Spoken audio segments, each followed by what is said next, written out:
ಉತ್ತರ ಕರ್ನಾಟಕದ ಭಾಗದ ಜನತೆ ಹಾಗೂ ಯುವಕರಿಗೆ ನಿರಂತರವಾಗಿ ಅನ್ಯಾಯವಾಗ್ತಾ ಇದೆ ಅಂತ ಹೇಳಿ ಆರೋಪಿಸಿರುವ ನಟ ಚೇತನ್ ಅಹಿಂಸಾ 2028ರ ವಿಧಾನಸಭಾ ಚುನಾವಣೆಗೆ ಹೊಸ ರಾಜಕೀಯ ಪಕ್ಷ ಕಟ್ಟುವ ಸುಳಿವು ನೀಡಿದ್ದಾರೆ.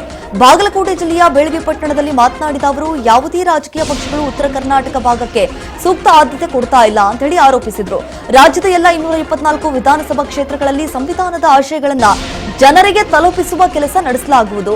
ಹಾಗೆ ಮುಂದಿನ ಚುನಾವಣೆಯಲ್ಲಿ ಎಲ್ಲ ಕ್ಷೇತ್ರಗಳಲ್ಲೂ ಅಭ್ಯರ್ಥಿಗಳನ್ನ ಕಣಕ್ಕಿಳಿಸುವ ಗುರಿ ಹೊಂದಿದ್ದೇವೆ ಅಂತ ಹೇಳಿ ಚೇತನ್ ತಿಳಿಸಿದ್ರು. ಯಾವ ಚಳುವಳಿ ನಮ್ಮ ರಾಜಕೀಯ ಮುನ್ನೋಟ ಸಭೆ ಆಯೋಜನೆ ಮಾಡಿದ್ದೀವಿ.